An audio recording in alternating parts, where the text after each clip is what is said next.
At sa amin, nakapag-harvest na kami. Kakatanim lang eh. Oh, so, hindi, buti na lang yung timing, hindi yung bago aanin, nakapag-anin na tayo. So, kung yung season na susunod, okay. It's, there's a, hindi, Hindi na motivate. Hindi, akong bangal. Kasi milyonaryo, sama-sama tayo, babago. Muli na maging milyonaryo.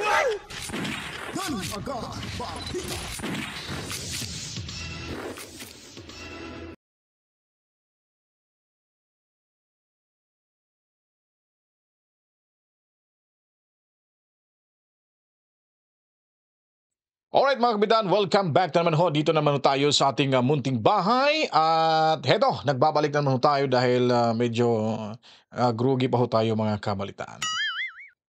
Sa mga bago pa lang nanonood ho dito sa ating munting bahay, magkalimutan ho, mag-subscribe na ho kayo. Pindutin niyo po ang notification bell para ho kayo ay laging updated ho at ma-notify ho kayo sa ating mga latest uploaded video mga kabalitaan. Comment, like at i-share nyo po. At salamat po sa 43,997. Tatlong subscribers na lang ho para mabuo na yung 44,000. Sana po suportahan nyo po ako na makakuha tayo ng 50,000 subscribers bago ho dumating yung midterm elections sa 2025 at bago matapos ang 2025 sana makakuha na rin ho tayo ng 100,000 subscribers mga kabalitaan. So, babatiin ko muna. Matsalam sa panonood po ni Mommy Rose at ni Daddy Berting Tobias at Tubi Tobias dyan sa Cebu City at sa lahat po ng mga moderators natin sa ating munting bahay kabalitaan. Ngayon po ay pag-uusapan na naman natin itong pagpalago ni PBBM patungkol sa isang pagtatanong na isang media practitioner kung ito ba ay papayag para ho sa isang tinatawag nating hair follicle test. Dahil nga po maraming maraming mga akusasyon laban ho sa ating Pangulong Bongbong Marcos sa mga kabalitaan. At marami ho talagang naniniwala na ito ay gumagamit ho ng pulveron mga kabitan dahil ilang beses na ho ito siya kinausap na sana po ay kung sabihin natin obligasyon niya po na pagpapatunay na siya po ay hindi talaga gumagamit ng pulveron mga kabalitaan. So ito pong issue na ito ay nag-ugat sa pasabog ni Maharlika mga kabalitaan hanggang kumalat na sa social media hanggang marami na hong out of curiosity gusto na talaga nilang malaman kung ano talaga yung katotohanan mga kabalitaan. Dahil nga po may karapatan ho tayong magtanong sa ating Pangulong Bongbong Marcos patungkol sa akusasyon na ito. Kasi pag hindi niya po sasagutin ito, pag hindi ho na nahimik lang ho itong si President Bongbong Marcos, sabi nga nila, silence means yes mga kabalitaan. So, ano bang ibig sabihin ng silence na sinasabi ho? Siyempre, of course, masasabi natin sometimes is a very good answer para maiwasan ho yung mga hocus-pocus, para ho hindi pagdududahan. Pero mas lalong pagdududahan dahil nga po sa ganitong issue ay nararapat lamang hong patunayan ng ating Pangulo na mali ho yung haka-haka ho nila patungkol sa ganitong mabigat na akusasyon mga kabalitaan. Dahil ito po ay nakalatid po ito, kumbaga nakasulat po ito sa ating konstitusyon. Kasi kung sasabihin ho natin, ikaw yung presidente, when someone holds a position in government mga kabalitaan, they are essentially acting as a steward of the public's interests. So ibig sabihin nun, kailangan ho talaga pakinggan yung taong bayan. Kasi nga ito ay nababasa ho at nakikita ho natin ito mismo sa ating saligang batas na it is a fundamental principle of ethical governance mga kabalitaan. So pag hindi ho ito sasagot, pag hindi ho papalag itong si President Bongbong Marcos, sigurado mga kabalitaan na mamoroblema ho talaga ang ating bayan dahil yung mga tao, yung isipan ng mga tao ay talagang medyo natatakot ho. Baka totoo yung ganitong akusasyon. Anong mangyayari ho sa ating bansa, mga kabalitaan? Ngayon, nagkaletse-letse na ho. Ha? Nakita naman ho natin, hindi niya kontrolado yung kamera, kaya ginawa ho siyang kengkoy sa kamera. Ngayon, nasa kanya lahat buhos yung sisi at galit ng taong bayan, mga kabalitaan. Pero bago pa po ang lahat, ipapakita ko pala ito sa inyo, mga kabalitaan. Tingnan niyo po. Okay? Saglit lang po ha. Papakita ko lang po sa inyo. Okay. Alright. Ito. So, pakita ko muna si Manong Ted pala. Ibang usapan ho ito. Insert muna natin si Manong Ted kasi nga may issue nga po pala sa patungkol ho sa mga SAP 44, yung mga tawag doon, siguro mga benefits. So may problema ho yun. Yung kapatid ko nga, namatay sa giyera sa Marawi. Ngayon, sa pag-upo ni Bongbong Marcos, ay wala na hong natatanggap na kahit anong ayuda yung mga namatayan ho sa giyera sa Marawi. So isa po yan sa medyo masama ho yung loob ng mga survivors ho natin. Gaya ho sa amin, mga kabalitaan. Kasi nga, walang aksyon. Walang boses, hindi tinitignan. Buwis buhay ho. Namamatay para ho nga hindi malupig yung Marawi. At lalo na itong si Adjong, mga kabalitaan, na napaka walang kwentang congressman dyan. Tinatraidor pa niya yung mga tinataydor niya pa yung mga Duterte. Napakalaking tulong ho ng Duterte administration sa panahon na ito ay nagkaroon ng malaking problema dyan sa Marawi City. Kung makikita nyo ito yung Adjong, pag nagsasalita, akala mo babae yung bibig, mga kabalitaan. Magsasalita siya, parang babae yung bibig eh. Kasi nga, mabuka siya magsalita. Grabe yung banat niya kay Tatay Digong Duterte. So anyways, hikling natin yan. Dito muna tayo kay Manong Ted kasi nabuwisit si Manong Ted sa spokesperson ng PNP, mga kabalitaan. Okay, so pakinggan natin dito. Ng PNP sa isyong ito, pero hindi ho kami sinasagot as in ng kanila pong spokesperson. Ito pong si General Pajardo, na ngayon po ay Region 3 Director din po ng PNP, na kailang tawag ho kami as in wala siyang sagot, na para bagang hindi importante ang tawag namin sa kanya. Ma'am, ang tawag po namin sa inyo ay para po dito sa katanungan ng mga pamilya ng SAP 44 doon sa ipinangako ng gobyerno na scholarship sa mga Valor of Medal awardees.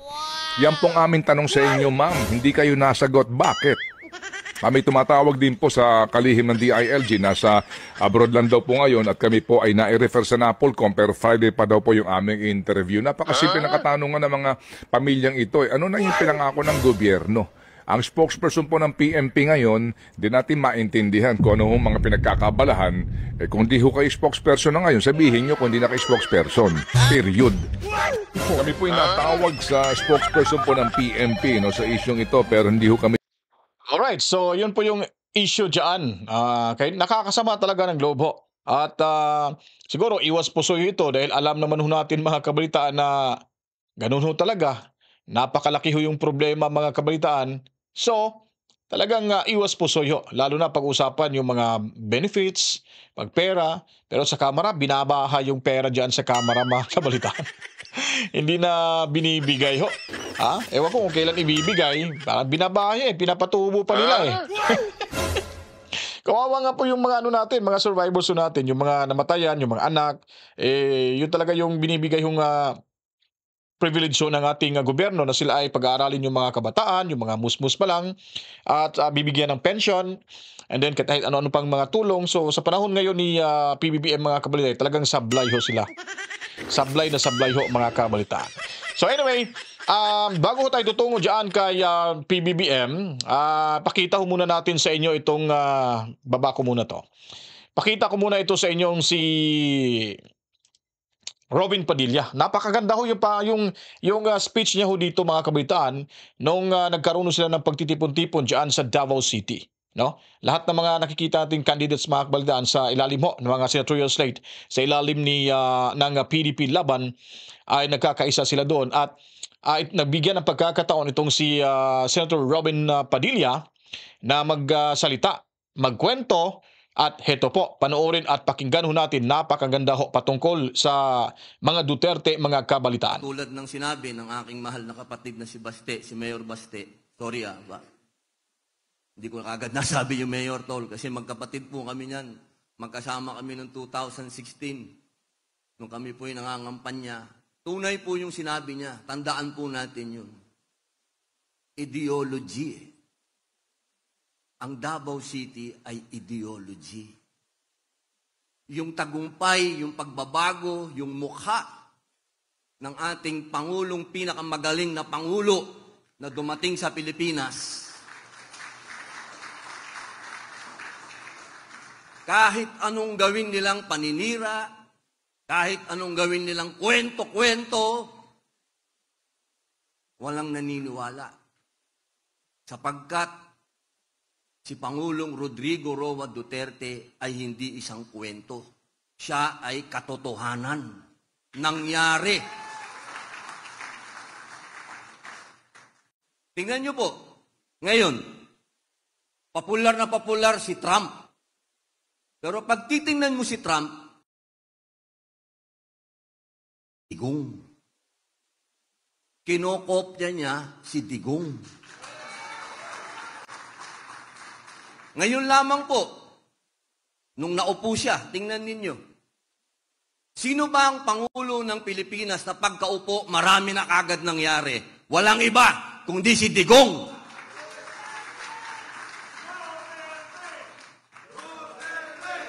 Duterte! Duterte! Ang sarap isigaw. Bakit masarap isigaw? Kasi may nangyaring maganda sa Pilipinas.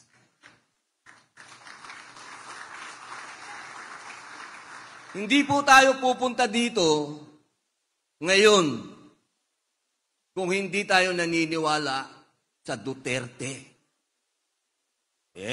Gastos nyo yan, di ba? Wala naman akong nilabas na pera dito. Gastos nyo lahat yan. Pumunta kayo dito, gastos ninyo. Maglalabas ka ba ng pera kung hindi mo mahal yung tao? Ako, hindi ako lalayo sa batang asawa ko kung hindi dahil kay Mayor. Doon na lang ako sa bahay, ayos na ako doon. Pero, tuwing may pagkakataon na makakapunta ako ng Davao, kumakaripas ako, tumatakbo ako papunta dito. Dahil isang bagay yun na nagpapalakas sa espiritu ko. Ano ba yung espiritu nyo? Iba-iba religion natin. May Muslim, Katoliko, may iglesia tayong kasama, meron po tayo kay Apollo Quiboloy, kay Pastor. Alam nyo, matagal ko na pong gustong dumalaw kay Pastor. Hindi ko alam bakit hindi kami magtagpo. Alam nyo, isang bagay po yan na kanina may nagsabi sa atin yung speech ni Attorney Hillo. Napakaganda nung, now we're weaponized daw. Totoo po yan. Alam nyo po ba sa Amerika ngayon, meron pong crackdown. Nag-utos po ang Pangulong Trump, na itigil na yung persecution doon sa mga Christian, sa mga pastor, sa mga lumaban, doon sa mga panukala, mga ginagawa nila sa Amerika, patungkol doon sa mga pagkilala sa iba't ibang gender, sa pagtuturo sa mga eskwelahan ng gender, sa pagpapalakas ng abortion. Nagkaroon po yan at ngayon nagkakaroon ng investigasyon sa Amerika. Ibig pong sabihin, hindi lamang po sa Pilipinas nangyari yung pangiipit kay Pastor Quiboloy. Naikwento ko po yan sa inyo dahil tandaan po ninyo, si Pastor Quiboloy ang nanatiling loyal at kailanman hindi bumaliktad kay Pangulong Rodrigo Roa Duterte. Yun po lang, wag lang natin kalimutan yun. Sapat na po yun. Tumayo si Pastor para sa pinakamamahal nating Pangulo. Wala pong sigurong makakatumbas ng tapang na yun kung hindi si Pastor Quiboloy. Sinasabi nila lagi sa Senado, alam nyo, yan si Robin, wala naman alam yan. Ay, totoo. Wala akong alam. Pero isa lang ang alam ko. Lahat ng ginagawa ni Mayor, Presidente Digong, yun ang sinusundan ko. Wala nang iba.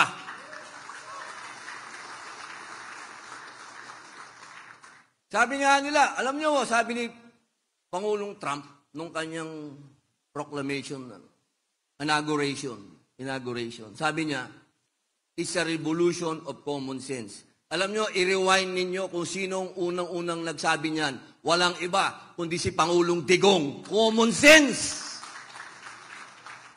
Hindi nyo na kailangan ng matatalino. Ang common sense lang. Alam lang natin ang tama at ang mali. Yun lang. Sundan lang natin yung disiplina Duterte. Wala nang iba. Wala. Ano ba ang minahal ng taong bayan kay Digong? Ano ba? Yung disiplina. Sumunod ang Pilipino. Pati kriminal na katulad ko, sumunod. Natakot. Kasi kung ano yung sinasabi ni Digong, nangyayari. Ginagawa niya, hindi bolero. At yan po yung mga senador na ito. So, yun po, napakaganda ho yung sinasabi ho rito ni Robin Padilla patungkol ho kay Tatay Digong Duterte. May salita ho, ginagawa ho niya dito. Kung ano yung sasabihin niya, ginagawa. Hindi ho gaya sa ating kasalukuyang Pangulo na wala ho talagang salita, isang salita mga kabalitaan.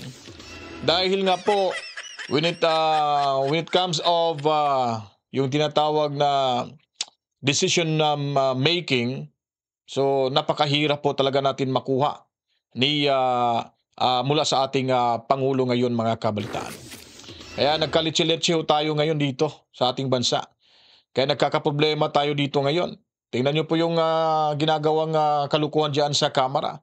Lahat na lang ng mga kaalyado ng mga Duterte, mga vloggers, tinutugis ho nila. Nililitis ho nila dyan na ginawa na ho nilang hukuman yung mayabang kapulungan mga kabalitaan. Yun po talaga ay kahit sabihin natin na ipinagkaloob sa kanila yung kapangyarihan na iyan sa ating batas, pero yan po ay lumabag ho sila. At marami hong nagsasabi na hindi ho tama yung kanilang mga ginagawa. Well, wala tayong magagawa dahil sila po ay nagkakaisa ho dyan. Hindi nga mapagsabihan, mapakiusapan ni Bongbong Marcos, itong si Tamba, kita pa kaya na pumupuna sa kanila? Ano bang natin, kapangyarihan natin na mapahinto natin ho sila? Siguro kung magkakaisa ho, talagang mangyayari ho yan mga kabalitaan. So ngayon naman po mga kabaitan ay ating ipapakita sa inyo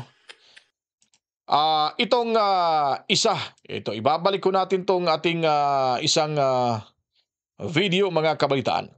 So dito na ho natin titignan kung ito maganda to rito. Maganda pag-uusapan natin to. Saan na ba to? Alright, ito hanapin natin. So kita po hindi natin makita Ipwesto muna natin yung camera ho natin dito. Alright. So ngayon po, diretso na ho tayo sa ating pag-uusapan patungkol ho sa usaping hair follicle test, drug test mga kabaitaan ni President Bongbong Marcos mga kabaitaan. So kailangan ho bilang presidente, kailangan niya pong i-prioritize the needs of the people they serve above their own personal gain and always mga kabaitaan, always act with integrity. Especially transparency mga kabalitaan. So hindi ho natin nakikita ho yan kay Bongit sa kasalukuyan mga kabalitaan. Maaari niya pa yung gamitin yung sinasabi ho natin using their power for the benefit of the community. So paano pa tayo makabenepisyo sa mga itong simpleng pakiusap na magkakaroon lamang ng hair follicle test? Sa simpleng bagay, hindi nga niya magawa-gawa. At mas lalong kaduda-duda na ho at mas lalong mapapaniwala ho yung lahat ng mga sambay ng Pilipino, karamihan, dahil sa usaping ito na kanyang pinalagan at hindi ho daw siya magpapa hair follicle test. Dahil nga po, hindi na daw ito hindi na daw ito kasama or ano bang yung sinasabi nating public office is a public trust, ano ba daw yung connection dito? Kung bakit ba siya ay magpapa hair follicle test, mga kabalitaan. Napakalaking kawalang hiya itong sagot itong ni BBM. Dahil nga po sinasabi na ho natin, in-explain na ho natin dito, ito ay makikita ho, it is a fundamental principle of ethical governance, mga kabalitaan. Fundamental, Dito ho magsisimula na masusukat ho natin kung ang ating Pangulo o sino mang mga leader sa ating bansa na tapat sa kanilang tungkulin, tapat sa sarili, na walang itinatago ho sa taong bayan. Dahil ito po ay kapakanan ng mamamayan at kapakanan sa bayan ni Juan, mga kabalitaan. Yun po ang dapat sanang intindihin ni BBM.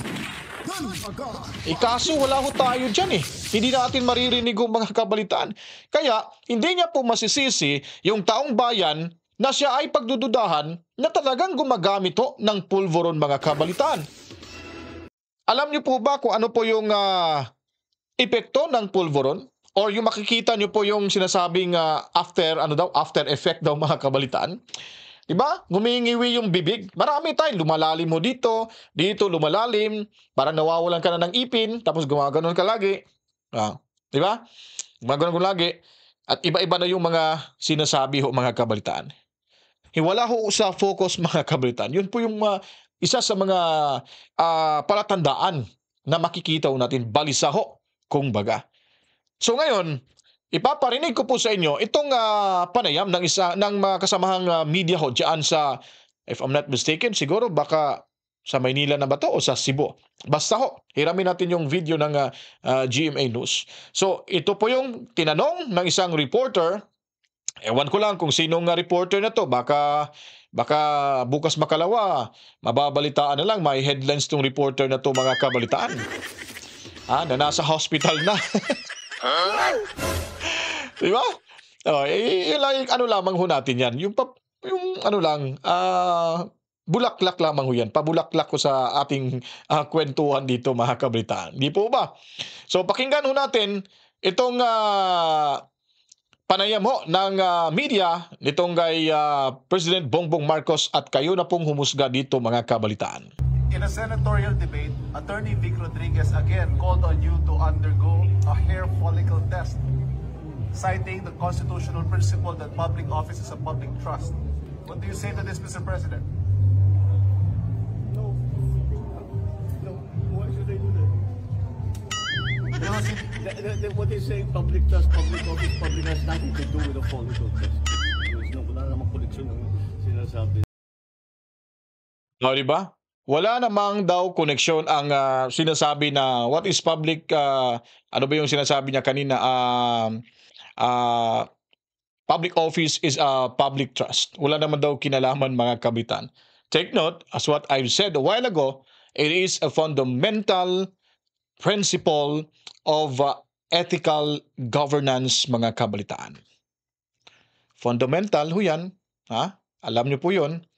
At ang tanong, kung kayo po ba, kung ikaw sa sarili mong nanonood ngayon, kung wala kang ginagawang o hindi ka gumagamit ng utot ng demonyo, mga kabalitaan, kung ikaw ay nasa kapangyarihan na halos lahat nasa sa iyo na, at may magyayaya sa inyo at may hahamon sa iyo na sige nga, hair follicle test ka nga, para malaman natin kung totoo bang hindi ka gumagamit ng pulveron.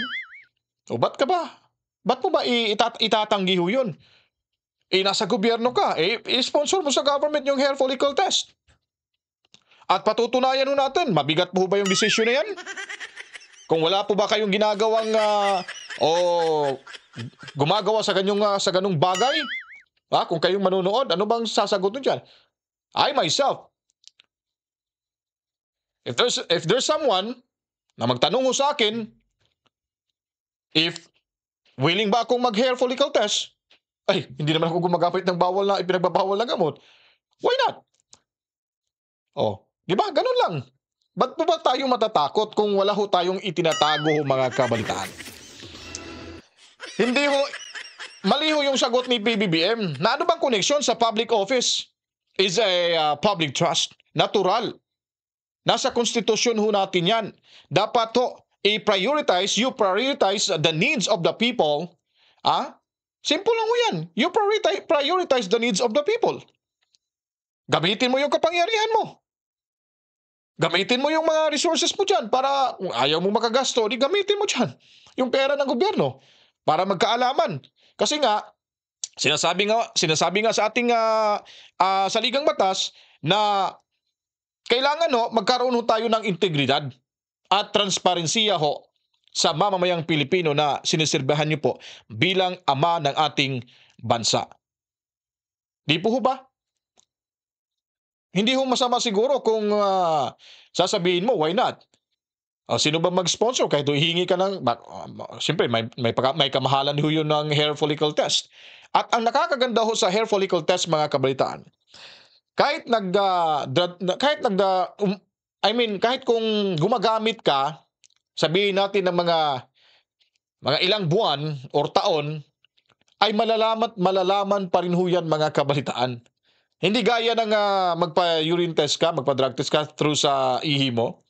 Pupunta ka dun sa drug test center, tapos kukuhanan ka ng ihi mo, tapos iti-test, siguro matagal yan, siguro 24 hours bago malaman yung resulta. Pero sa Amerika, in just split of an hour or minutes, makikita na ho yan dyan, lalabas na yung resulta. Whereas kung itong hair follicle test, talagang ito po ay maniwala ho kayo sa hindi. Kahit hindi na kayo gumamit, pero nakarang taon gumamit pa ho kayo, I don't know kung ilang taon yung lifespan na madidetect na gumagamit ka. Pero ganun ho ang sinasabi nila na malalaman pa rin, meron pa rin hong matitira ho diyang mga, ano bang tawag nila? Mga ginamit mong pulburon sa katawan mo. Makikita talaga, mga kabalitaan. Ganun talaga ka-high-tech yung ating teknolohiya ngayon, mga kabalitaan. Kaya yun sa malamang, sa alamang, yun ang isa sa mga rason nga bakit ayaw ho pa-hair follicle test itong si PBBM dahil nga po sa magiging resulta dahil malalaman ho talaga. Kasi pag nalaman at nagpositibo ho, mga kabalitaan, nako, diretsyo na yun, impeach na yun, mga kabalitaan. Ayun ang iniiwasan ho nila. Una, sira na ho sila sa taong bayan dahil sa kanyang ama. Ngayon, dadagdagan pa. Manumbalik pa yung problema noong ilang dekada na nakalipas. Yun po ang iniwasan ho nila dyan. Ayaw ho talaga nila malaman. Pero kung ako naman si PBBM, talagang wala akong tinatago, ba't aayawan ko talaga? Ipapamukha ko talaga sa taong bayan na yung mga akusasyon na yan ay puro kasinungalingan. Maniwala na ho tayo na pamumulitika na ho yan. At ipagsasampal mo sa mga taong nag-akusa sa iyo para ho talagang mapahiyaw sila. At pwede mo rin kasuhan. Ang problema nga lang, may ebidensya. Yung videong kumakalat, mga kabalitaan, sabi nila hindi daw to si PBBM. Ako, duda nga rin ako, parang hindi rin si PBBM. Pero yung sa resolution kasi medyo hindi masyadong medyo parang siya, pixelated na siya. Tapos pag pixelated na po, nabibinat na ho, naiiba ho yung form ng mukha. Kaya medyo questionable. Pero may nagsabi na ganun ho talaga. Siyang kamukha ho talaga ni PBBM yung nasa video na gumagamit ho ng pulburon. So, yun po ay hindi ho natin masasabi na siya yun at hindi yun siya. Kasi makikita natin na kahawig rin naman. Pero ang makapagturo at makapagsabi talaga, yun na pong pinaka-last recourse na gagawin para sa gagawin na kakausapin or hamunin ng taong bayan itong si PBBM, itong hair follicle test, mga kabalitaan. Dahil more than 100%, kahit i-deny pa ho niya sa kanyang sarili, i-deny niya pa yan, hindi ho magsisinungaling ang ebidensya. Kaya kung nagustuhan niyo po itong ating video presentation ngayon, match salam ho sa inyo. Huwag kalimutan mag-subscribe na ho tayo. At match salam, tumaas na naman ho yung ating subscribers. Meron ho tayong 44,001 subscribers, mga kabalitaan. At mag-comment, like at i-share niyo po at to skip ads ho tayo dahil yan po ay tulong na rin po sa inyong lingkod, mga kabalitaan. Kita-kits ho tayo sa ating pagbabalik maya-maya lamang po dahil magpapahinga naman tayo at maghahanap naman ng ibang sources para sa ating mga impormasyon na ihatid sa inyo. Komprehensibo, totoo, walang kinikilingan, basta diretso lang tayo, doon lang tayo sa tama at yung kapanipaniwalang balita na ating iahati dyan sa inyo. Matsalam, to God be the glory. Mama, chip chip. Peace out. At sa amin, nakapag-harvest na kami. Kakatanim lang eh.